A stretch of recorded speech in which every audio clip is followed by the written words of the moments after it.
My dad said, if you want respect, earn it. So I did. When he applied for a loan, 3 years later, he sat across from me, the branch manager. The first sound I remember after my daughter was born was not her cry, but the sterile, rhythmic beep of the heart monitor. It was an anchor in a sea of foggy pain. An emergency C-section had not been part of the plan, but then very little of the last 48 hours had been. I was floating, tethered to the bed by an IV drip and a catheter, my body a landscape of alien aches. My husband, Mark, was a blurry presence, his voice a low murmur that sometimes broke with exhaustion and relief. Our daughter, Lily, was a perfect, tiny miracle, currently sleeping in the hospital nursery to give me a chance to recover. I was supposed to be resting. I was supposed to be basking in the glow of new motherhood. Instead, I was fighting to stay present, my mind a sluggish beast wading through the swamp of post-surgical medication. That was when Eleanor, my mother-in-law, swept into the room. She moved with the quiet, predatory confidence of a woman who had never been told no in her life. She was the matriarch of Mark's family, a position she guarded with the ferocity of a queen defending her throne. Mark had gone to the cafeteria to get some coffee, leaving me alone in the dim, quiet room. Eleanor placed her handbag on the visitor's chair with a soft, expensive-sounding click. She smiled, a thin, polished expression that never reached her eyes. Her eyes were chips of ice, assessing me, cataloging my weakness, the puffy face, the dark circles under my eyes, the way my hand trembled slightly when I reached for the water cup on the bedside table. You look tired, dear, she said, her voice a silken weapon. It sounded like concern, but it felt like a judgment. I tried to smile back, a pathetic stretch of my dry lips. Just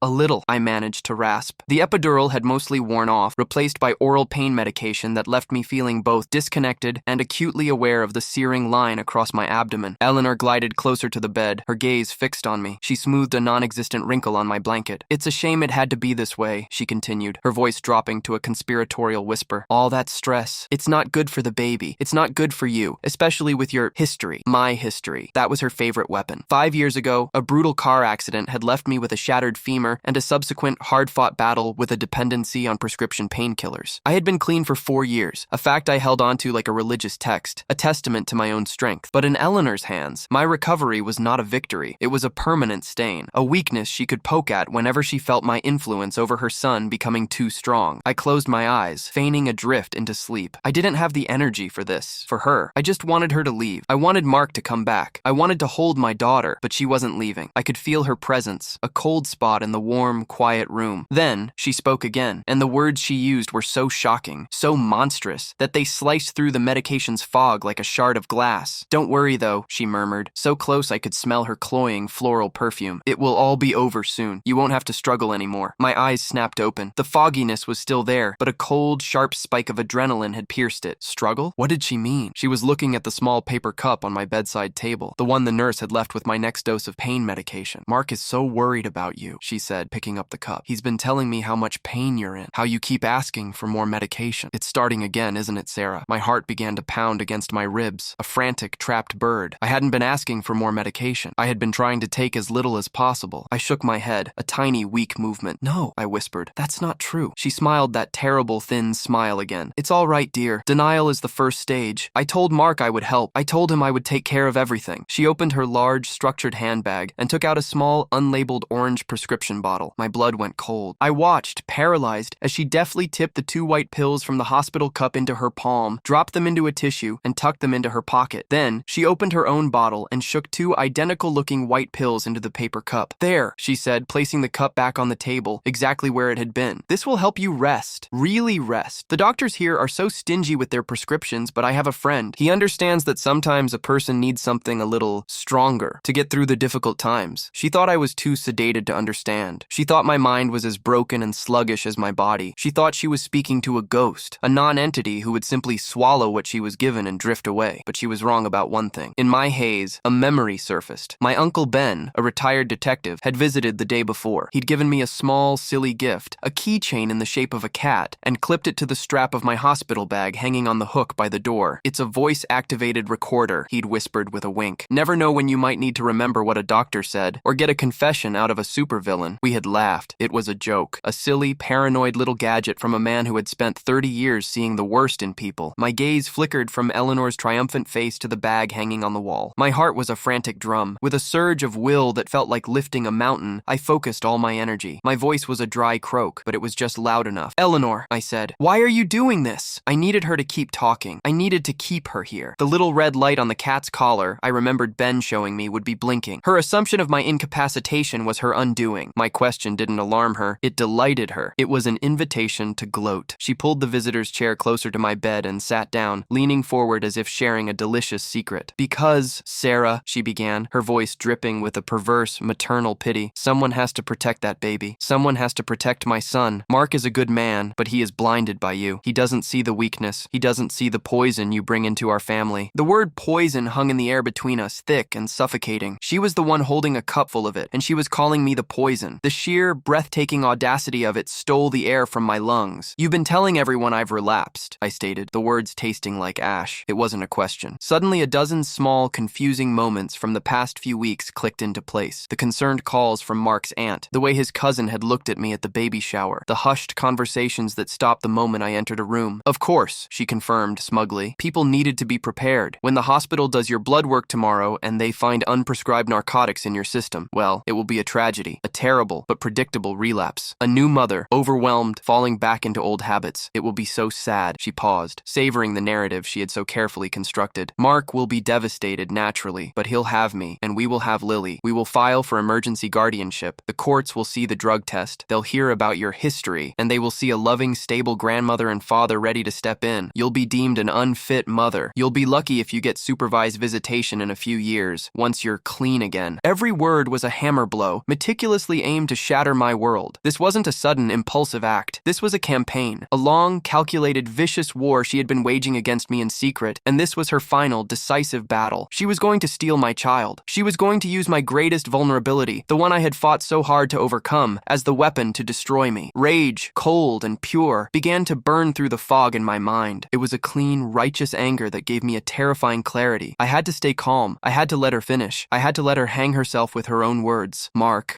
would never agree to that," I whispered, a desperate testing probe. I needed to know how deep the rot went. Had she turned my own husband against me already? Eleanor waved a dismissive hand. "Mark will do what is best for his daughter. He is confused right now. He loves you, in his way. But when he sees the proof, the official medical report, he won't have a choice. I will guide him. He will understand that this is the only way to save Lily from a life of chaos with an addict for a mother. He will thank me one day." She stood up, her performance complete. She patted my hand, her touch feeling like a spider crawling on my skin. "You just rest now, dear. Take your medicine. It will all be over soon." She turned and walked out of the room, leaving me in a silence that was louder than any scream. I lay there, my body a prison of pain and paralysis, but my mind was a razor's edge. The rage was a fire in my veins. She had underestimated me. She had mistaken my physical weakness for mental and moral collapse. She had confessed everything, and I had it all on a little plastic cat keychain hanging on my bag. The war wasn't over. It had just begun. I stared at the paper cup on the bedside table. It was a chalice of poison, a symbol of her absolute contempt for me. The door opened, and it was Mark, holding 2 cups of coffee. He looked exhausted, but his face broke into a gentle smile when he saw me. "Hey," he said softly. "You were asleep. Mom was just here. She said you were resting peacefully." The casualness of his words, the complete ignorance of the monstrous act that had just taken place, was like a physical blow. The trust I had in him, the bedrock of our marriage, began to crack. He had been talking to her. He had been listening to her. How much of her story had he already believed? I couldn't speak. I couldn't form the words. The betrayal was too vast, too complex. I just looked at him, and then my eyes moved to the cup, and then back to his face. Tears started to stream from my eyes, hot and silent. Panic contorted his features. "Sarah, what is it? Are you in pain? Should I call the nurse?" He rushed to my side, but I flinched away from his touch. I pointed a trembling finger at the cup. "Don't!" I managed to choke out. "Don't let me take that." His confusion was absolute. "What? Sarah, it's your pain medication. The nurse left it. You said the pain was getting bad." He was parroting what Eleanor had told him. He was her unwitting accomplice. The realization was sickening. I shook my head frantically, the movement sending a jolt of agony through my incision, but I didn't care. "Her," I gasped. "Eleanor. She changed them." Mark stared at me, his face a mask of disbelief and concern. "Changed them? What are you talking about? You're not making sense. Maybe the medication is making you confused." It was exactly what Eleanor had predicted he would say. The trap she had set was closing around me, and my own husband was holding the door. Desperation clawed at my throat. I was too weak to fight, too groggy to explain properly. properly. My words were slurring, the perfect picture of an incoherent, drug-addled patient. Just then, a nurse bustled in, a cheerful woman named Brenda. "Time for your meds, hun," she said, before stopping short, seeing the scene. Me, crying hysterically, and Mark, looking lost and panicked. "Is everything all right?" she asked, her professional calm descending. Before Mark could offer his confused explanation, I found a sliver of strength. "Call a patient advocate," I said, my voice surprisingly firm. "Now. And I want a toxicology screen, a full panel, and I want this cup and its contents secured as evidence." Brenda's cheerful demeanor vanished, replaced by a focused seriousness. She had seen this before. Maybe not this exact scenario, but she recognized a patient in genuine distress, making a specific procedural request. She looked from me to Mark, then at the cup. "Okay," she said slowly, her eyes on me. "I'm going to page the charge nurse and the on-call patient advocate. Don't touch anything." She backed out of the room, her expression grim. Mark looked utterly bewildered. "Evidence? Sarah, what is going on? You're scaring me." I looked at him, at the man I loved, the father of my child, and for the first time, I saw him not as my partner, but as an obstacle, a pawn in his mother's vicious game. "She's trying to take our baby," I whispered, the words raw and ragged. "She's trying to make it look like I've relapsed so she can take Lily." He recoiled as if I had struck him. That's insane. My mother would never do that. She loves you. She loves Lily." The denial was so complete, so automatic, that it broke something inside me. The crack in our foundation widened into a chasm. He couldn't see it. He wouldn't see it. Because seeing it would mean acknowledging that his mother, the sainted matriarch, was a monster. A few minutes later, a woman in a business suit arrived with the charge nurse. She introduced herself as Maria, a hospital patient advocate. She had a calm, no-nonsense air that was immediately reassuring. She asked Mark to step outside so she could speak to me alone. He hesitated, looking at me with wounded eyes, but the charge nurse was firm, and he reluctantly left. Maria closed the door and turned to me. "Okay, Sarah, my name is Maria. I'm here for you. Tell me what happened." Slowly, I took a shaky breath, the fire of my rage now banked to a hot, steady coal. I told her everything. I told her about my history with addiction. I told her about Eleanor's controlling nature, her subtle campaign of whispers and rumors. And I told her exactly what had just happened. The monologue, the switching of the pills, the threat of taking my child. As I spoke, the story sounded more and more insane, a paranoid delusion. I could see a flicker of professional skepticism in Maria's eyes, until I told her about the keychain. "My uncle is a retired detective," I said, my voice gaining strength. "He gave me a voice-activated recorder. It's on my bag. It's on. It recorded the whole thing." Maria's expression shifted instantly from cautious concern to sharp focus. She walked over to the hospital bag, unclipped the cat keychain, and looked at it. A tiny red light was blinking almost imperceptibly. Her eyes widened. She looked back at me, and for the first time since Eleanor had walked into my room, I saw belief. I was not alone. From that moment on, things moved with a speed and efficiency that was breathtaking. Maria became my shield and my champion. She immediately had the pill cup and its contents sealed in an evidence bag. She had hospital security retrieve the surveillance footage from the hallway, which clearly showed Eleanor entering my room and leaving minutes later. She put a strict no visitors order on my door, with the exception of my Uncle Ben, whose name I gave her. She made sure the toxicology request was expedited. My blood was drawn within the hour. When Uncle Ben arrived, he found me sitting up in bed, Maria by my side, a police officer standing quietly by the door. I had refused any more pain medication, choosing the sharp, clean agony of my incision over the terrifying fog of sedation. The pain kept me focused. Ben listened to the story, his face growing harder and grimmer with every word. He took the recorder, his movements precise and professional. "I'll get this to a friend in the forensics lab," he said, his voice low and furious. "We'll get it authenticated and transcribed. Maria, you did good. Everything by the book." He turned to me. "This is going to be a fight, Sarah. A nasty one. She's not going to just roll over." I nodded, my throat tight. "I know." He squeezed my shoulder. "You're not alone in this, but you need a lawyer. Not just any lawyer. A shark." That night, sleeping was impossible. Every time I closed my eyes, I heard Eleanor's voice, saw her triumphant smile. The physical pain from the surgery was a dull, distant ache compared to the searing wound of her betrayal. And underneath it all was the gnawing, hollow ache of Mark's disbelief. His mother had tried to destroy my life, and his first instinct was to defend her. The chasm between us felt a million miles wide. The next morning, the first results from the toxicology screen came back. They found buprenorphine, a low-dose, non-opioid pain reliever consistent with my prescription. And they found something else, oxycodone, a powerful, semi-synthetic opioid, one I had not been prescribed, one I hadn't touched in 4 years. Maria delivered the news with a grim look. "The good news is, the buprenorphine proves you were taking your prescribed medication. The bad news is, the oxycodone is there." But then she smiled, a small, fierce smile. "The best news is you reported it before they found it. You initiated the test. No one who had relapsed would ever do that. You've already established your case." That small victory felt monumental. It was the first brick in the wall I was going to build between myself and Eleanor. Later that day, Uncle Ben called. He had found me a lawyer. Her name was Jessica Thorne. born, and she specialized in high-conflict family law and cases involving manipulation and abuse. Her consultation fee was astronomical, but Ben was firm. Sell your car if you have to. This is not a time to cut corners. Jessica is the one. My first meeting with Jessica took place 2 days later in a sterile conference room at her downtown law office. I was in a wheelchair, still tender and sore, but my mind was clear. I had brought a notebook where I had meticulously written down every single detail I could remember, every passive-aggressive comment, every concerned phone call from a relative, every whispered conversation I had walked in on. It was 6 pages long. Jessica was in her late 40s, with sharp, intelligent eyes and an air of coiled energy. She didn't offer platitudes or sympathy. She listened, her expression unreadable as I recounted the entire story, from Eleanor's years-long campaign of undermining me to the horrifying confession in the hospital room. I was shaking by the time I finished, the humiliation and rage making my voice tremble. She read my notes, her pen making small, precise ticks on the page. She looked at the preliminary hospital report Maria had helped me get copies of. Then she looked up at me. "Your mother-in-law is a classic malignant narcissist," she said, her tone matter-of-fact. "The playbook is predictable. Character assassination, isolation, feigning concern while manufacturing a crisis. The goal is always control. In this case, control of your child." To hear my chaotic, terrifying experience categorized so clinically was strangely comforting. It wasn't just me. This was a pattern, a known pathology. "The recording is our silver bullet," she continued, her voice hardening. "But it's not enough. She will claim you doctored it, or that you coerced her. Her lawyers will paint you as a vindictive, unstable drug addict trying to frame a loving grandmother. They will use your past against you with brutal efficiency." She leaned forward, her eyes locking onto mine. "This will be the ugliest, most painful fight of your life. She will try to destroy your reputation, your finances, and your sanity. Are you prepared for that?" I thought of Lily, sleeping peacefully in her bassinet at home, my Uncle Ben's wife having come to stay with us. I thought of Eleanor's smug, triumphant face. "Yes," I said, my voice clear and steady. "I am." Jessica nodded, a flicker of something like respect in her eyes. "Good. Then here is what we do first. We file for an emergency restraining order. We will use the hospital report, the patient advocate statement, and a sworn affidavit from you. We will subpoena the hospital security footage. We will get a court order to have Eleanor's purse and any medications in her home seized and tested. And you," she said, pointing her pen at me, "will start therapy immediately. Not because you're weak, but because you need to be strong. You're going to be cross-examined on a witness stand, and they will try to make you break. You need the tools to stay whole." I left her office feeling like I had been conscripted into an army. The path ahead was terrifying, but for the first time it was clear. I had a general, I had a strategy, and I had a mission. That night, I sat down with Mark. I had avoided a real conversation with him, communicating only in short, functional sentences about the baby. The chasm was still there, cold and silent. I told him I had hired a lawyer. I told him I was filing for a restraining order against his mother. He looked poleaxed. "A restraining order? Against my own mother? Sarah, this has gone too far. She made a mistake. Maybe she was confused. Maybe she thought she was helping." I held up a hand, and the sheer force of my anger made him stop. "Stop, Mark. Stop making excuses for her. Stop defending her. For 1 minute, just listen." I told him everything again, but this time my voice was not weak or hysterical. It was cold and precise. I laid out the facts, the toxicology report, the patient advocate's involvement, the security footage. I told him about the lawyer, the strategy, the fight that was coming. He just stared at me, his face pale. "You don't have proof she switched the pills. It's your word against hers." The words hung in the air, a final, devastating blow to the fragile remnants of our partnership. He still didn't believe me, or he didn't want to. I hadn't told him about the recording. Jessica had been adamant about that. It was our trump card, our ace in the hole, and we would not play it until the perfect moment. "You're right," I said, my voice flat and devoid of emotion. "It is my word against hers, and you've made it very clear which one you choose to believe." I stood up and walked into the nursery. I looked down at Lily, so tiny, so perfect, her little chest rising and falling in the soft glow of the nightlight. This was not just about me anymore. This was about her. I would protect her, even if it meant fighting this war alone. The next 2 weeks were a blur of legal paperwork and emotional triage. Jessica was as good as her word. We filed for the emergency protective order. Eleanor, of course, contested it. Her response, filed by a high-priced lawyer from a prestigious firm, was a masterpiece of character assassination. It painted me as a mentally fragile woman with a long history of substance abuse and manipulative behavior. It claimed I was suffering from postpartum psychosis, that I had imagined the entire event, and that I was now lashing out at the one person who was trying to help me, my loving, concerned mother-in-law. It requested that the court order a psychiatric evaluation for me and grant temporary guardianship of Lily to her father and grandmother for the child's safety. Reading it felt like being flayed alive. Every vulnerability, every private struggle, twisted into a weapon and used against me. They even included a statement from a cousin of Mark's, who swore she had seen me acting erratically at my own baby shower. I remembered the moment clearly. I had been overwhelmed and exhausted and had stepped outside for some fresh air. In Eleanor's narrative, I was a desperate addict jonesing for a fix. The family pressure campaign began in earnest. My phone rang constantly. Aunts, uncles, cousins, all calling with the same script. Sarah, we're so worried about you. Eleanor loves you. She would never hurt you. Are you sure you're remembering this correctly? Think of the baby. Don't tear the family apart over a misunderstanding. It was a coordinated, relentless assault designed to isolate and break me. I stopped answering the phone. Mark was caught in the middle, a man being torn in two. He loved me, I knew that. But he was a product of his upbringing, conditioned to believe in his mother's infallibility. He saw her as the victim, a grandmother being cruelly denied access to her grandchild. Our home became a silent battlefield, thick with unspoken accusations and resentments. He would come home from work and look at me with a mixture of pity and suspicion. He was sleeping in the guest room. The only islands of sanity were my sessions with my new therapist, a woman named Dr. Anya Sharma, whom Jessica had recommended. She was a specialist in trauma. In her quiet, sunlit office, I could finally let the mask of the warrior fall. I cried. I raged. I confessed my deepest fear, that Eleanor was right, that I was weak, that I would fail. She is trying to overwrite your reality with her own, Dr. Sharma told me during our second session. Your job is not to fight her on her terms. Your job is to hold on to your own truth. You are the anchor, Sarah. The facts are the anchor. She gave me tools, grounding techniques for when the panic rose, phrases to repeat to myself. She helped me see the family's phone calls not as a personal betrayal, but as a predictable tactic in Eleanor's campaign of control. She was turning them into flying monkeys, agents of her will. The clinical language helped. It depersonalized the attacks, turning them from painful wounds into strategic maneuvers I could anticipate and deflect. The preliminary hearing for the restraining order was a nightmare. I had to sit in the same room as Eleanor, who looked every bit the grieving, wrongly accused matriarch. She wore a conservative gray suit, her face a mask of sorrowful dignity. She wept silently when her lawyer described her pain at being kept from her precious grandbaby. When I took the stand, her lawyer was merciless. He brought up my car accident. He brought up my time in rehab. He asked if I had a history of paranoia. He asked if postpartum hormones could cause hallucinations. He was trying to provoke me, to make me seem hysterical and unstable. I gripped the wooden rail of the witness box, my knuckles white. I focused on a spot on the wall behind the judge's head. I breathed, just like Dr. Sharma had taught me. In for 4, hold for 4, out for 4. I answered his questions in a low, steady voice. Yes, I was in rehab 5 years ago. No, I do not have a history of paranoia. I am not a medical expert, but I know what I saw and what I heard. The judge, a weary-looking woman who had clearly seen her share of messy family disputes, listened patiently. In the end, she issued a temporary restraining order, but a mutual one. I was forbidden from contacting Eleanor, and she was forbidden from contacting me. It was a partial victory, but it felt like a loss. The judge also ordered a formal evidentiary hearing to be held in 2 months, and to my horror, she granted Eleanor's request for me to undergo an independent psychiatric evaluation. It was a blow. Eleanor's narrative was gaining traction. That night, I hit my lowest point. I sat in the dark nursery, rocking Lily, and the despair was a physical weight, crushing my chest. Maybe they were right. Maybe I was crazy. The stress was immense, and the old, familiar craving, the siren song of oblivion that I had silenced for so long, began to whisper at the edges of my mind. Just one pill, just a little piece, just for a night. The thought was so seductive, and I was so tired, so bone-weary, tired of fighting. I found myself walking to the bathroom, my hand hovering over the medicine cabinet where I kept a bottle of prescription-strength ibuprofen. It wasn't an opioid, but it was a step towards giving up. I stared at my reflection in the mirror. I saw the exhaustion, the fear, the desperation, and then I saw the faint, silvery line of my C-section scar peeking over the waistband of my sweatpants. I had been cut open to bring my daughter into this world. I had endured agony to give her life, and I was going to let that woman, that venomous, smiling monster, take her from me. Was I going to let her win? The whisper of the craving died, replaced by the roar of my own fury. I slammed the medicine cabinet shut. No, not now, not ever. I went back to the nursery, picked up my daughter, and held her so tightly she let out a small squeak of protest. I'm sorry, baby, I whispered into her soft hair. I'm sorry, but I am not letting you go. That night was my rock bottom, and also my turning point. I called my Uncle Ben the next day. I need to fight back harder, I told him. He listened to my update on the hearing. Okay, he said, his voice grim. Phase 2, we need to find something on her. He told me to start digging, not just into her personal life, but into her finances, her social circles, everything. Women like Eleanor, they always have secrets. They build their perfect lives on foundations of lies. You just have to find the cracks. I became an investigator. During Lily's naps, I wasn't resting. I was on my laptop, a digital archaeologist sifting through the layers of Eleanor's life. I scoured public records, social media, old news articles. I created a spreadsheet tracking her known associates, her business dealings, her charitable donations. It felt obsessive, but it was better than despair. It was action. Mark watched me with a sort of weary resignation. We were roommates, nights, co-parenting a child in a house thick with silence. He had offered to pay for Jessica's retainer, a gesture that felt more like guilt than support. I had accepted. I would use his money to fight his mother. The irony was not lost on me. The psychiatric evaluation was humiliating. A cold, detached man asked me questions for 2 hours, his pen scratching on a legal pad. I knew he was looking for cracks in my story, for any sign of instability. I just told the truth, calmly and factually. I talked about my recovery, my pride in my sobriety, and my fear for my child. I left feeling exposed and raw. A week later, Jessica called. The forensics report on the recording came in, she said, and I could hear the excitement in her voice. It's clean, authenticated, no signs of tampering, and the audio is crystal clear. We've got her, Sarah. We've got her dead to rights. A wave of relief so profound it made me dizzy, washed over me. It was real. It wasn't a delusion. It was proof. But we still don't play this card, Jessica warned. Not yet. We let her get more comfortable. We let her build her case, pile lie upon lie, and then, at the evidentiary hearing, we detonate it. The next piece of the puzzle came from an unexpected source. In my digital deep dive, I had found records of a small private clinic Eleanor had made several large donations to over the years, a holistic wellness center. On a hunch, I gave the name of the clinic to Uncle Ben. He made a few calls. A day later, he called me back. Bingo, he said. The clinic is owned by a Dr. Peterson. His license was suspended 5 years ago for overprescribing opioids. He runs this wellness center as a cash-only business. He's her friend who understands that people need something stronger. He's her supplier. The pieces were all slotting into place. The final, critical piece of evidence arrived a week before the big hearing. The police, armed with a warrant Jessica had fought for, had finally gotten the results from the forensic analysis of the items seized from Eleanor's home and her handbag. They had found her fingerprints all over the unlabeled orange bottle she had brought to the hospital, and the lab analysis of the pills inside that bottle, they were a perfect match for the oxycodone found in my system. Jessica called an emergency strategy session. Me, her, and Uncle Ben gathered around her conference table. The evidence was laid out like a battle plan. The authenticated recording, the toxicology report, the hospital security footage, the statement from the patient advocate, the forensic report on the pills and the bottle, the connection to the disgraced doctor. It was an overwhelming, irrefutable mountain of proof. Now, Jessica said, a grim smile on her face, we have a choice. We can present all of this at the hearing and publicly destroy her. Or, she paused, we can use it as leverage. We can approach her lawyer, show them a piece of what we have, and offer her a way out. She signs a legally binding agreement, relinquishes any and all claim to guardianship, agrees to supervise visitation only, under therapeutic supervision, and pays for all your legal fees and therapy costs. In return, we don't release the recording to the police and the district attorney. Uncle Ben shook his head. No